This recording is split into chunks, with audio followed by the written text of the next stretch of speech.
Welcome to NarrativeNook where enchanted stories come to life. If you enjoy our stories, please subscribe, like and share to support our channel. Enjoy listening. Yes, let's head inside, Romeo. I've got some snacks and drinks ready for you guys. Come on in. Louisa said warmly, linking arms with Arabella as they walked, chatting with Romeo about their memories in Dawnstar and reminding Arabella to check in with her uncle. The coffee table was adorned with an assortment of pastries, coffee and tea. Bella, your mom made all these. They might not look like much, but I've tasted them, and they're pretty decent. Kenneth said with a smile, picking up a plate of the best-looking lemon bars and presenting them to Romeo and Arabella. Give them a try. And we've got some lavender shortbread too. Louisa reached for another plate of treats. But before she could bring it over, Kenneth intercepted. Let the kids try the lemon bars first. Why not let them try the shortbread too? They can have a piece later on. They could have a bite of the lemon bars and then the shortbread. It won't hurt. There's no rush. Despite Kenneth's cheerful demeanor, Arabella could tell from his expression that the lavender shortbread might not be up to par. Then how about trying my rose-puffed pastry? Louisa brought over another plate of sweets. Once again, Kenneth took over, saying, let them finish the lemon bars first, no hurry. Romeo, Bella, how are they? The texture's all right, isn't it? Arabella found the treat a bit tough to swallow but nodded anyway, sure. Romeo also offered praise, delicious, with a unique twist from Mrs. Collins. Really? I managed to put a personal spin on lemon bars. Louisa's joy was evident, and she didn't forget to serve her homemade fruit tea. Try this. I cut every piece of fruit myself. See if it's to your liking. She's been a bit idle at home these days and stumbled upon some videos on her phone about moms getting creative with their kids' meals. She felt like she wasn't doing enough for her kids, so she's been experimenting with recipes, turning everyone at home into guinea pigs, Kenneth explained. Some of the staff had initially suffered some digestive repercussions. Better left unsaid. Arabella took a sip of the fruit tea and almost choked. She nodded, it's not bad. There's still room for improvement. Louisa looked expectantly at Romeo. After taking a sip, Romeo finally understood the expression Arabella had earlier. He chuckled. It's quite the mélange, distinctive and refreshing. Really? Louisa took a sip herself. At first, I thought something was off. Maybe there's a bit too much lemon. All three said in unison, and then glanced at each other, with Kenneth quickly smoothing things over. It must be that the recipe writer didn't specify the exact quantity to use. But they did. They said one slice of lemon was enough. I just thought Bella loved lemon water, so I added a bit more. Arabella was touched that her mother remembered her preferences, her gaze softening once more. Bella, from now on, I will make you delicious food more often. As soon as Louisa finished speaking, Kenneth quickly interjected, hold up. The kids gotten used to the chef's cooking. Besides, the chef knows all about nutritional balance. They've got so much on their plate these days. They need all the nutrients they can get. And they certainly hope that at your age, you should be sitting back and enjoying the easy life. Are you saying my cooking is not up to scratch? Louisa suddenly asked. No, not at all, my dear. Even if you burned it to a crisp, I'd still find it delicious. After all, it's made with your hard work. Cut it out, you. Louisa playfully swatted him, flatterer. Kenneth chuckled. Love is blind. Oh please, what's love got to do with it? The family chatted and laughed together for a while before Louisa remembered a new gadget. She had bought a massage hammer. Bella, let me give you a shoulder rub. Your aunt told me you've been really busy at Dawnstar. Even though Louisa didn't fully grasp what was keeping her daughter so occupied, or the dangers she might be facing, the concern in Eunice's voice made her want to tend to her daughter's weary shoulders. Honey, let me give you a massage too.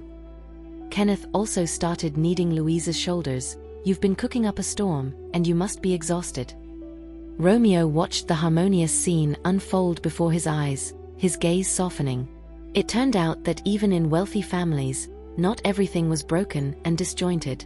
During dinner, Kenneth and Louisa kept piling food onto Arabella's plate, Having not seen her in days, and especially after the slanderous attacks on the ARBL Clear group, they were deeply concerned about the stress and hardship their young daughter was facing. They showered her with affection and care. Feeling left out, Serena made a pointed effort to serve Arabella some food to make a good impression on their parents. Romeo chimed in to break the tension. Bella's had her fill of seafood lately. With that, Arabella passed the shrimp Serena had put in her bowl over to her mother. "Mom, you have some." Not to be outdone, Serena served Arabella some beef. Bella's been suffering from indigestion. She should avoid rich, heavy foods. As soon as Romeo finished speaking, Arabella transferred the beef from her bowl to her father's. "Dad, you eat this." Serena couldn't hold back. "Then what can sis eat? Let me help you to get it." "No need, just continue with your food." Arabella didn't even give her a second glance. Serena's face fell in disappointment. She dutifully served her parents and even stole a glance at Romeo. "Romeo can serve himself, make sure to eat plenty. Mr. and Mrs. Collins, please have more also." Romeo ignored her comment and turned to Kenneth and Louisa. "Thanks for preparing such a wonderful meal for me tonight. There's no need for formalities with us, kiddo. Come by for dinner more often when you can," Kenneth invited warmly. "Absolutely," Louisa agreed with a smile. "Come when you get time. Don't feel shy." Seeing her own dismay go unnoticed, Serena felt even more irked. Finally, as the meal came to an end and a servant was about to bring out a fruit platter to the living room, Serena hastily offered, "Let me do that." She was eager to redeem herself in Romeo's eyes. Before the servant could respond, she was already presenting the fruit platter to her parents with a dutiful smile. "Mom, Dad, how about some fruit to top off the meal?" "Where's Sarah? Why are you bringing in the fruit?" Louisa was surprised. She said she doesn't feel well in her stomach, but it's all right. It's not too heavy to carry, and besides, Mom and Dad shouldn't fret over me chipping in with the chores. After her parents finished their dessert, Serena was about to offer the fruit platter to Romeo when he stood up, preempting her move. "Mr. and Mrs. Collins, Bella and I are going to take a walk for a bit." Kenneth quickly invited, "Why not have some fruit first?" "No thanks. I'll spend a little more time with Bella before I leave." Kenneth turned to Arabella. "How about you, Bella? Won't you have some?"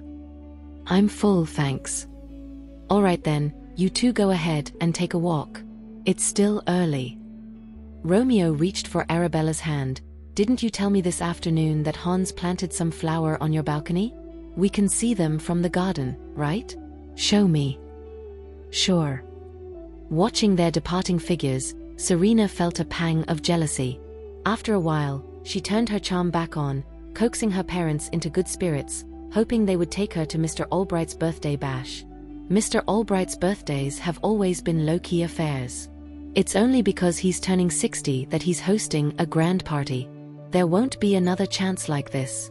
I know I'm not qualified to be Mr. Albright's protégé. I just want to experience it. Mom, please take me there.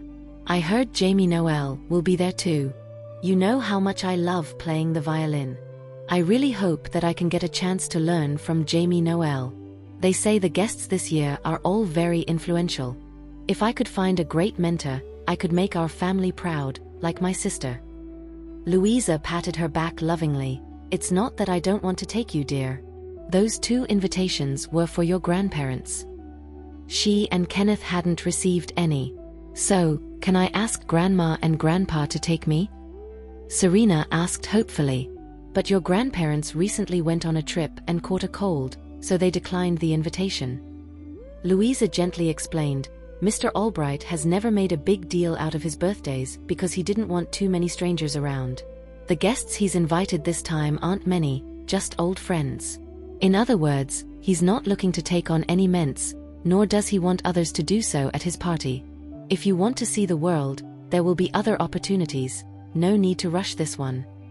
Louisa was somewhat surprised. "In the past 18 years, I've never heard you express interest in attending anyone's birthday party, let alone that of an elder."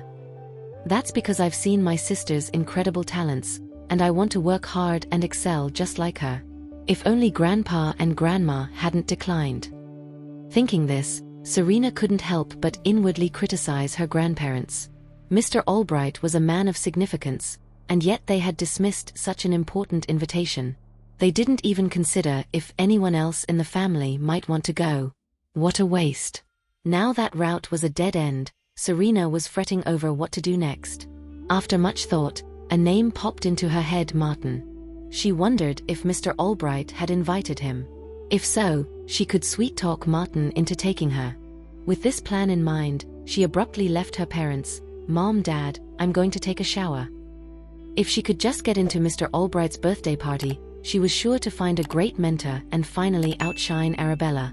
Just the thought made her feel triumphant. Feeling superior, she reflected on the fact that even if Arabella was the Collins family's beloved daughter, she didn't have the privilege to attend. But Serena's triumph lasted all of 2 fleeting seconds before her mind raced back to a scene at school. Mr. Albright, in a very public setting, had proclaimed that Arabella's chess prowess was his tutelage at work, and even floated the idea of Arabella succeeding him. If Arabella truly was his protégée, given their mentor-mentee bond, it stood to reason that Mr. Albright would likely extend an invite to his birthday bash. With that thought, Serena's mood soured. It seemed Arabella's luck was infuriatingly good, having stumbled upon Mr. Albright's guidance. Without that stroke of fortune, Arabella probably wouldn't even know chess. Her thoughts stewing, Serena's fingers danced over her phone, sending a WhatsApp message to Martin. "Martin, got an invite to Mr. Albright's birthday bash? I heard he's always been low-key, celebrating quietly. Never threw a big shindig like he's doing this time. I'm head over heels for the violin, you know. I heard a bunch of venerable old-timers will be there. Hope I can get a chance to bump into Jamie Noel and earn a few pointers. I'm not a true Collins, as you well know. If I had a real talent, I'd be in your league, Martin, and your folks might even warm up to me. I don't want the Collins family to pull strings for me. I want to impress Jamie Noel with my violin skills, making her want to mentor me. Martin, can you help me out?" After sending the message, Serena got a case of goosebumps. At the last inter-university competition, Alma had bowled over the judges with her violin, earning heaps of praise for her natural gift. Perhaps that snob thought she was the bee's knees and got cocky. She even dared to challenge Arabella to a face-off on stage. But Arabella's performance was crushing, garnering rave reviews. Serena thought, if she could get Jamie Noel's tutelage, her violin skills would eclipse both Arabella and Alma, and she'd be the rising star of the violin world. Then, not just the Collins family, but everyone would look at her differently, including her aunt.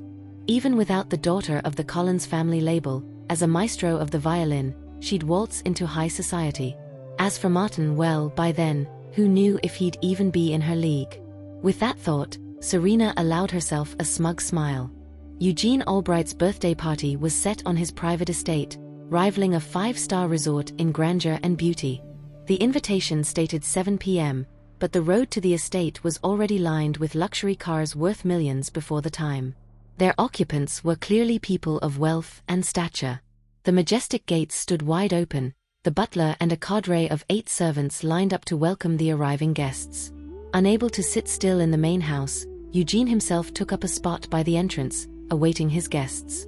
He glanced at his watch constantly. It was nearly 7 o'clock. Those old codgers hadn't shown up yet, nor had Arabella sent him any message. He wondered if she had arrived. With that thought, he kept peering out the gates. The first to enter were Mr. Gardner and his granddaughter. As Mr. Gardner and his granddaughter were warmly greeted by the butler and 8 servants, they responded with polite smiles and nods. After all, these were Eugene's staff, and no detail could be overlooked. Having exchanged pleasantries with the servants, they looked up to see the well-dressed Eugene standing before them, uncharacteristically playing the host. Mr. Gardner approached with a hearty chuckle. "Eugene, after all these years, you've finally decided to throw a birthday bash. As an old friend, I'm thrilled to finally wish you a happy birthday in person. Today is truly a special day, and later, we must toast properly to it. In place of liquor, let's stick to water, since a young girl frowns upon me drinking," Eugene replied, his eyes twinkling with mirth. Mr. Gardner assumed Eugene was referring to a relative and said with a laugh, "Blessed you are, to have youngsters keeping you in check. I've got my own whip-smart whippersnapper at home, This one right here. Allow me to introduce my granddaughter, Phyllis Gardner. Come on, say hello to Mr. Albright. Mr. Albright, on this special day, wish you a healthy long life, Phyllis said, presenting her gift with both hands. Oh, you brought a gift. Eugene extended his hands to receive it. Thank you, thank you. Phyllis has been passionate about chess since she was little, with over a decade of practice. For all these years, she's admired you the most. I've told her about our friendship, but she wouldn't believe it. As Mr. Gardner spoke, he didn't forget to nudge his granddaughter. See, Phyllis? I wasn't spinning yarns. Mr. Albright and I really do go way back. Phyllis chuckled playfully. Grandpa, for once you're not exaggerating. Hey now, what kind of talk is that? Mr. Gardner grinned. Eugene, we'll go on in and wait for you. Great. As soon as Mr. Gardner left, more guests approached to exchange pleasantries with Eugene. Seizing the moment, Mr. Gardner whispered to Phyllis, Phyllis, when the time is right, try to catch Eugene's attention. Find a way to make him take you on as his mentee. He's a tough cookie, you know. Old friends' recommendations don't sway him. He has to see something in you himself, you get me? Don't worry, Grandpa, I've got this in the bag, Phyllis assured him confidently. She had won her fair share of chess competitions, and it seemed that today's birthday guests were from the older generation, with hardly any young people. She was sure to stand out. Mr. Albright, it's been too long since we last met. You're looking younger by the day. A graceful lady approached, her smile impeccable as she took Eugene's hand. May you happy every day, and get better with each passing year. Vivian, thank you. Eugene's gaze drifted to her daughter, noting the absence of her father, despite his name on the invitation. Sensing his thoughts, she explained with a laugh, my dad wanted to come himself, but he took a tumble and hurt his leg. He's bedridden now and didn't want to worry you, so he kept mum.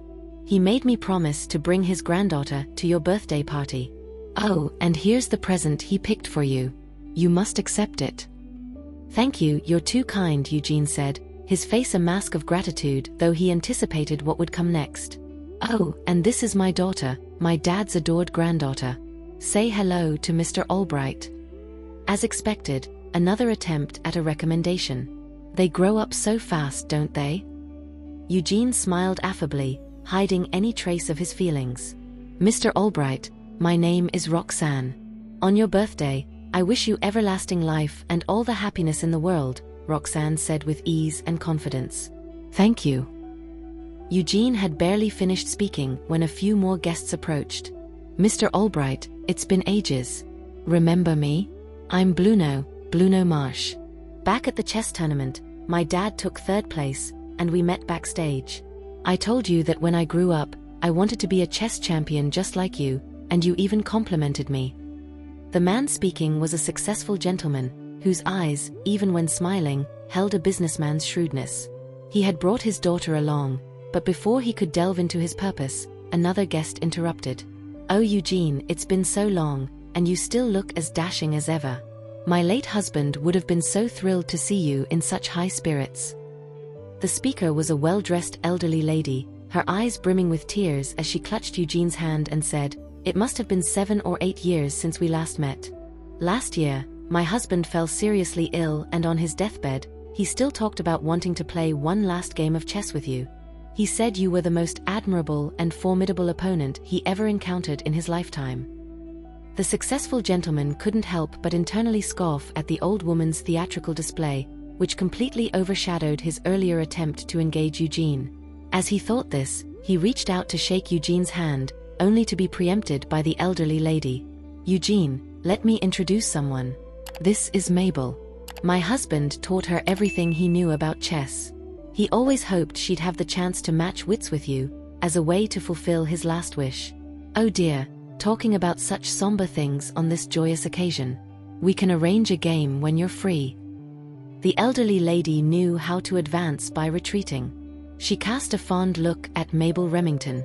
Mabel quickly spoke up, Mr. Albright, I'm so thrilled to be here for your 60th birthday. I finally get to meet the respected opponent my grandfather always spoke of. Indeed, as he said, you are the epitome of vitality, an outstanding person. This was my grandfather's most treasured possession, and though many offered a handsome sum, no one could buy it from him. He made us promise to give it to you if we ever had the chance, believing only you are worthy of it." With both hands, Mabel offered Eugene a gift box. "This gift is far too precious for me to accept," Eugene demurred. He had invited her grandfather to his birthday because he truly admired the man as a great chess player and had a favorable impression of him. Eugene hadn't realized he had passed away last year. In recent years, Eugene had retreated to the countryside, living a life of leisure with a few old friends, paying less attention to the outside world. His main concern was to see Arabella succeed and carry on his legacy. He wasn't even aware of his old friend's passing. "Mr. Albright, please accept it. There's no one in the world more deserving than you. It's also fulfilling my grandfather's last wish. Please take it," Mabel urged gracefully. "Well then, I would be remiss to refuse," Eugene said, accepting the gift and gesturing, "Please come inside." The elderly lady gave the successful gentleman a smug look and led her granddaughter inside. The successful gentleman, used to dominating the business world, couldn't stomach this slight.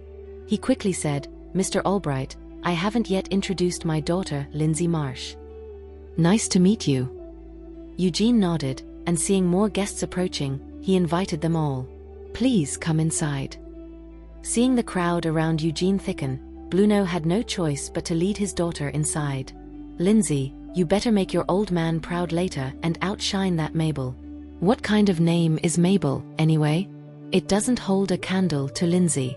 Did you remember to take photos of your trophies before we left?" Lindsay nodded. "I did." "Good. You'll need to find a way to charm Mr. Albright. If you can become his protégé, this trip will have been worth it." After all, they had the money. What they sought was prestige. If his daughter could gain fame, she would have no trouble marrying into an even better family. "But Dad, I want to be Jamie Noel's protégé. I love the violin." "Sure thing, kiddo, you can learn from Eugene Mr. Albright and study violin with Jamie Noel at the same time. It won't have any conflict." Bruno patted her back. "I'm just waiting for you to steal the show." "Don't worry, Dad. I'll make you proud." Lindsay was quite confident in her looks and talents. Eugene had been standing so long his feet ached, and his smile was nearly frozen on his face. As guests continued to stream in, he grew impatient. Arabella was yet to arrive.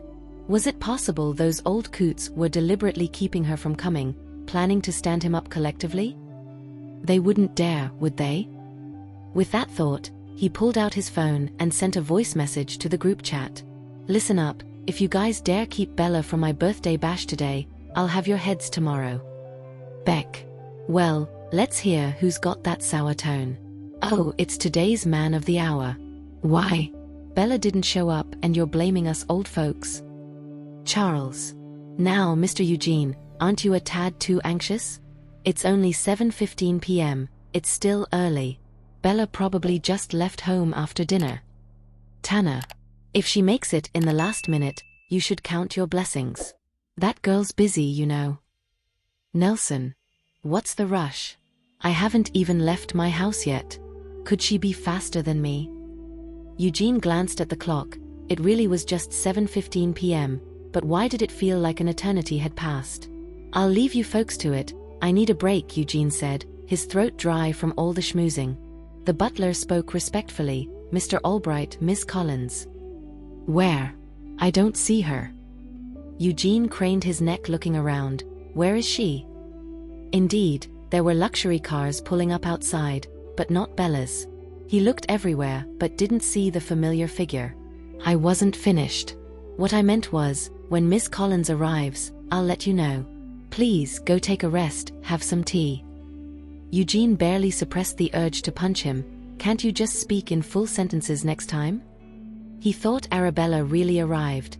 Turned out he got his hopes up for nothing. As he noticed 7 or 8 guests disembark and head his way, Eugene quickly uttered, "I must be going."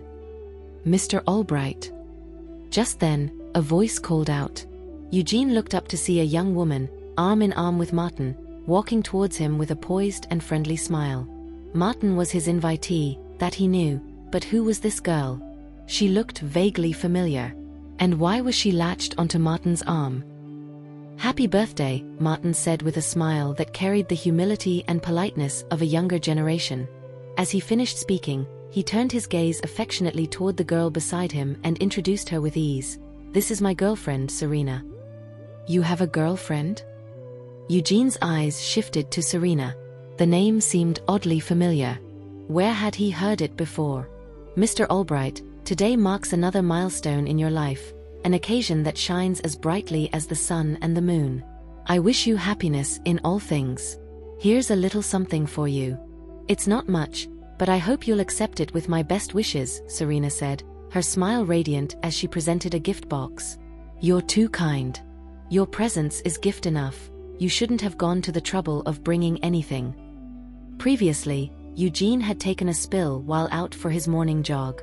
It was Martin who happened to see and took him to the hospital. At the time, Eugene didn't know who the kind young man was, only that he was someone who did good deeds without expecting recognition. Later, when Eugene saw him on the news, he learned that Martin was a child of the well-respected Cooper family. Afterwards, Eugene made a point of thanking Martin in person. They had stayed in contact since then. Eugene found Martin to be genuine and kind-hearted, not like some rich kids who flaunted their wealth and squandered money carelessly. For his birthday celebration, Eugene felt it was important to invite Martin. After all, who knew when the next birthday party would be, especially if it weren't for Martin's timely assistance back then, who knew what lingering issues Eugene might have had. "I can't accept this gift," Eugene demurred, considering that he still owed Martin a favor. How could he accept a gift? But Martin insisted gently, "Mr. Albright, Serena has always admired you. This gift is a token of her respect. Please accept it. It's from both of us. You're one of the people we admire most," Serena added gracefully. "Well, if you insist, I'd be remiss to refuse such generous intentions. You both are thoughtful. Please, go inside and relax for a bit. Once everyone's here, I'll invite you to join in blowing out the candles and having some cake." "Thank you, Mr. Albright," Serena replied instantly, her smile sweetening. Eugene simply nodded. "I have some things to tend to. Please excuse me for a moment." "You go ahead. Martin and I will take a stroll around," Serena said, her smile unwavering as she linked arms with Martin. Eugene had only walked a few steps away when it suddenly hit him, Serena Collins. Could it be Kenneth and Louise's daughter without blood tie, the nominal sister Bella had, Serena? Ever since the family reunion, everyone she had mentioned except Serena. He'd heard from Beck that this Serena was trouble. Could this girl be her? If so, what a shame it would be for Martin, such a good kid. Serena, still arm in arm with Martin, had just reached the garden when someone called out to her. "Serena." Turning around, Serena saw Lindsay looking at her with surprise and joy, exclaiming, "Is it really you?" "Lindsay, is that you? When did you get back? Why didn't you come to see me?" Serena exclaimed, hugging her friend tightly. After embracing for a long moment, Lindsay said, "I've been back since last month. My parents decided to bring their business back home." Her words trailed off as she looked at the young man behind Serena, asking with a hint of surprise, "Serena, who's this?" "Martin," Serena introduced him confidently, "my boyfriend." "Are you two together?" Lindsay asked with a tinge of astonishment, clutching Serena's hand and whispering, "I thought you were engaged? Wasn't his name Romeo? How come it's Martin now?" Romeo was a man who stood atop the social pyramid, a figure everyone looked up to, and yet Serena had chosen a nobody that no one had even heard of. What on earth was going on? "It's a long story. Let me just introduce you. Martin and I have been dating for a few months now." Serena turned to give Martin a tender look. "Martin, this is Lindsay, my old middle school deskmate. We got along best in class and could talk for hours. Then she moved abroad with her parents, and it's been ages since we last saw each other. I didn't expect to bump into her today." The two had only kept in touch via social media, liking each other's life updates and leaving the occasional comment. It had been years since they'd actually met face to face. "Pleasure to meet you," Martin said politely with a nod. Hello, I'm Serena's good friend. Pleasure to meet you too." Lindsay responded, then whispered to Serena, "Wow, your boyfriend is quite the gentleman. His vibe, his upbringing, they're not a bit less impressive than Romeo's." Serena knew she was just being nice, but she graciously smiled and said, "I think so. He's nice to me." As she said this, she gave Martin a sweet glance. Martin's gaze softened even more, as if touched by her words. "Lindsay, are you here for Mr. Albright's birthday bash too?" Serena took the opportunity to inquire. Lindsay, without any guile, laid it all out. "Yeah, my dad wants me to learn chess from Mr. Albright. It sounds prestigious, you know? Originally, Mr. Albright invited my granddad, but he couldn't make it, so he passed the opportunity to my dad and me. What about you? Are you here with Mr. Collins?" "I came with him." Serena gave Martin another affectionate look. Lindsay appeared surprised. "Mr. Albright's invited him? That means your boyfriend must be quite something to catch his eye. That's so impressive." Just moments ago, she had thought of Martin as a non-entity, but now she looked at him with newfound respect. Serena said with a smile, "Martin, Lindsay, and I haven't caught up in a long time. We're going to chat for a bit." "Of course," Martin nodded at her and tipped his head to Lindsay before excusing himself. "Your boyfriend is so attentive and kind to you. What's the situation? Why aren't you with Romeo anymore? There's been no news about you two." The Collins family and the Macmillan family's engagement had been arranged long ago. Serena's eyes fell slightly. "I'll tell you the truth, but you mustn't breathe a word of this to anyone." Seeing Serena's hesitation, Lindsay nodded and whispered, "Don't worry. I can keep a secret. It's just that." Before Serena could finish her story, they saw a girl enter through the main door. Even without makeup, her striking beauty was undeniable. Her face was extraordinary, almost unfairly beautiful under the lighting. Damn it! She had actually come. The butler at the door couldn't hide his delight at the sight of Arabella. His excitement was palpable as he said, "Miss Arabella, you finally made it.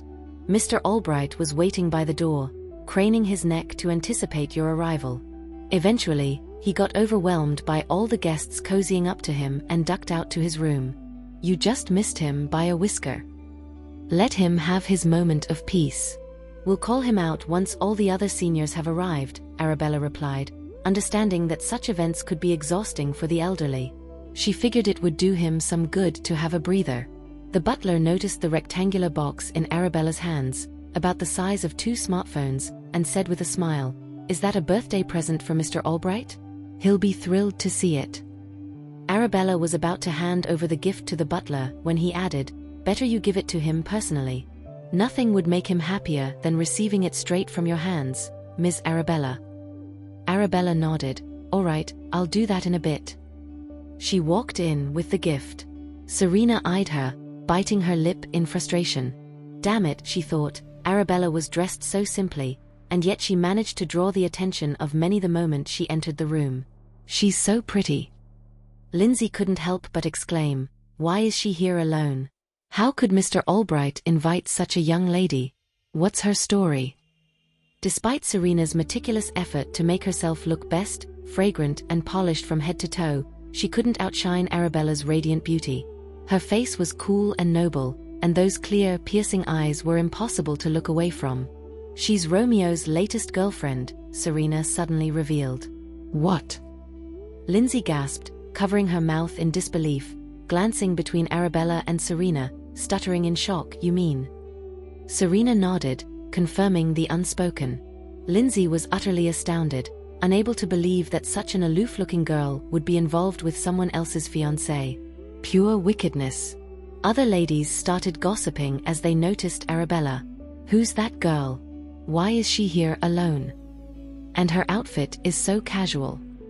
Everyone at the birthday party was dressed to the nines, hoping to catch the eye of the influential attendees, having spent considerable time on their attire. Some flaunted limited edition jewelry, others had their eyebrows meticulously crafted. But Arabella wore a simple, casual ensemble, effortlessly chic with her beauty and fair skin. Maybe she's a servant's daughter sneaking a peek at the high life? But could a servant's daughter have such poise? Some of these maids get involved with the wealthy. It wouldn't be surprising for them to have a daughter with some finesse. I think she looks like one of those girls out to snag a rich kid. Mr. Albright's guests are all from the older generation. This girl isn't accompanying any elder, she's here on her own. Maybe I should go ask her. Roxanne approached first, her smile tinged with condescension. Hi there, may I ask who you're accompanying? Arabella didn't recognize the woman before her, but considering this was Grandpa Eugene's birthday bash, she wasn't sure how this woman was connected to him. She replied in a cool tone, I came by myself. Roxanne was visibly taken aback. You didn't come with a referral? For listening. If you have enjoyed this story, please like and share so others can see it too. Also hit the subscription button and notification bell so you can be notified on our next release. Thank you for your support. God bless you.